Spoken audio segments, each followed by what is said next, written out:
Hi, this is Stephanie. Let me tell you a story. This is the first part of chapter 2 of my long form story, The Infinite Library. Chapter 2 is called Debrief. Beale reached down to help Veronica pull herself the rest of the way out of the tunnel. There you are, Miss Smythe, he drawled solicitously, pulling her away from the edge of the tunnel as Niles' hands reached through and grabbed the edge. And how was your journey? It went very well, Mr. Mayflower, very, very well indeed, Veronica replied, linking her arm through his. The two of them were incorrigible flirts, but everyone knew that they weren't each other's types in the slightest. Still, it was nice to have someone safe to play with in this way. The werewolves were very fine people, so willing to be helpful once they understood that we were just looking for things that didn't quite feel right.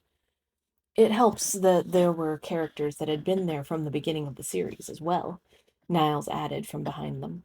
For such a large, imposing figure of a man, he was capable of great stealth. Veronica was used to it by now, as he was frequently on her away team, but Beale jumped a mile in surprise, then tried to pretend that he hadn't been startled in the slightest. Niles looked down on him quizzically. Is everything all right? Fine. Beale's voice broke on the single syllable, and he cleared his throat before speaking again.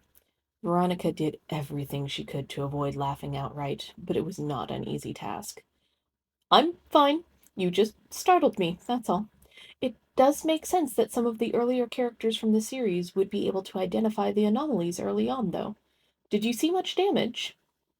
You'll see when we get to our report, Noureddin groused as he speed walked beside the small group.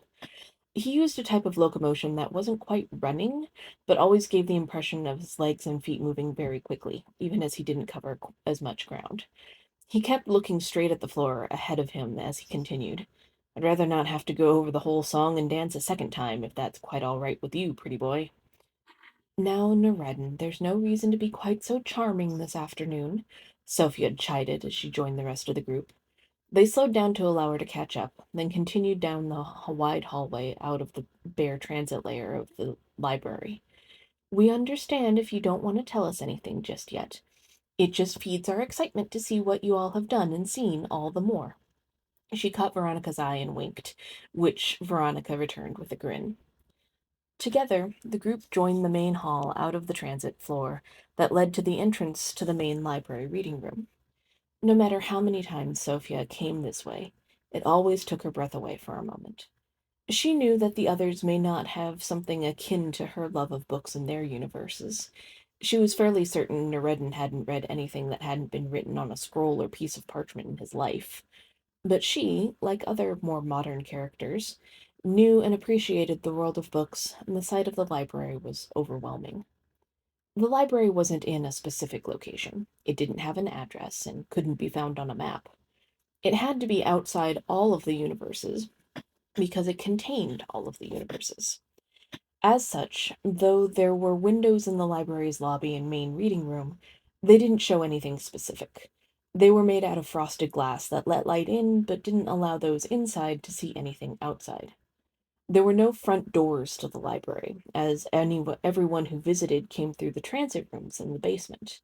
While Sophie had never seen them, she'd heard stories about people from Prime managing to find their way into the library, and even they traveled through the transit system to get in. No one ever mentioned how they got out, though, or even if they had. There was a circulation desk to the left of the entrance to the reading room, tucked away unassumingly and staffed by a variety of people who all fit a vaguely similar mold: middle aged, dark haired, bespectacled, medium height, weight, and build. There were people of different ethnicities there and of different species as well. The library did not discriminate in their hiring processes. So long as a person could understand the library's unique cataloging system and challenges of working in an environment where the books weren't passive objects, the library would take them on as employees and train them on whatever they needed to know. Sophia knew that Veronica harbored a wish to become a librarian, and while she knew that Veronica would be excellent at the job, she selfishly hoped Veronica wouldn't move on that urge. Sophia would miss the woman terribly if they didn't work together anymore. Being the main reading room, the center of the room was sparsely filled with tables and chairs. Some of them pushed together in bigger groups, but most of them in small groupings of 4 to 6 chairs around a single round table. There were also a few larger armchairs around the edges of the open space, with end tables nearby to hold the other books one might have or other essentials.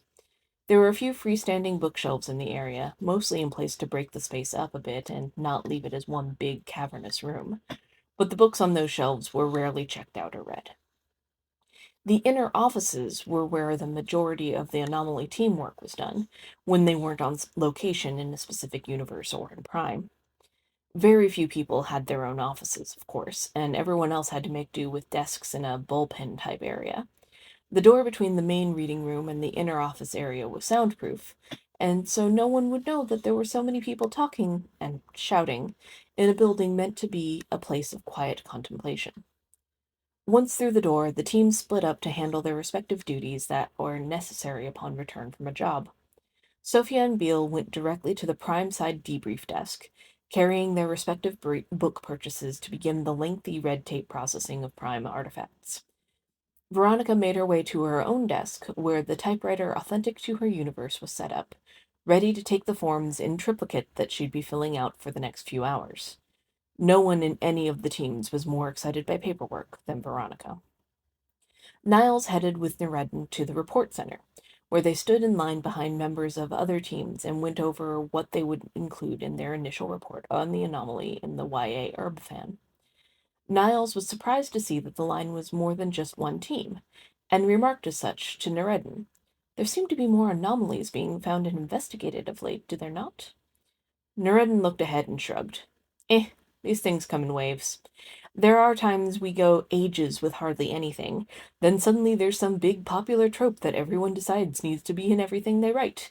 And we've got magic wands and the Old West and nonsense like that. Doesn't really mean anything, just that there's a lot of little bits of cleanup that need to be done. Do you think that's the case now?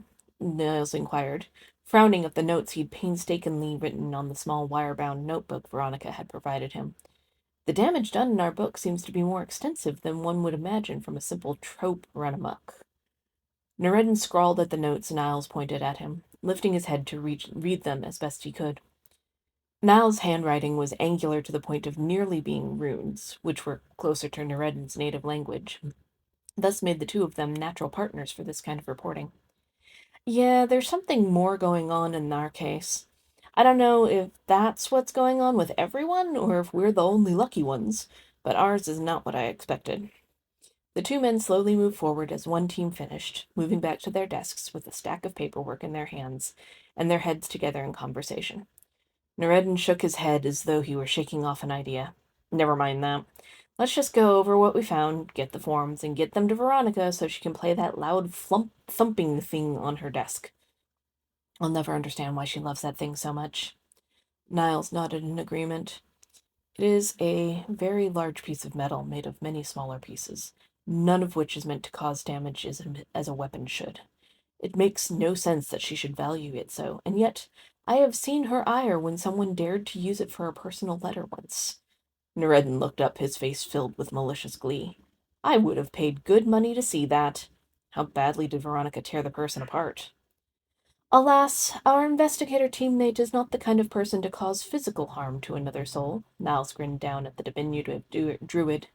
She did, however, use her words and voice to send the young woman fleeing from the room, sobbing hysterically, and promising never to darken Veronica's desk again. I believe Veronica found the response satisfactory, though she made mention of some stickiness on the device afterwards. Nureddin snickered as he imagined the scene, picturing Veronica's olive skin getting bright red as she shouted. I wouldn't be surprised if that woman doesn't work anywhere near the library anymore if she got yelled at by Veronica. Hell, I can kill a person 3 different ways without putting my hands on them, and I'm afraid of her. So that was part 1 of chapter 2 of the Infinite Library, titled Debrief.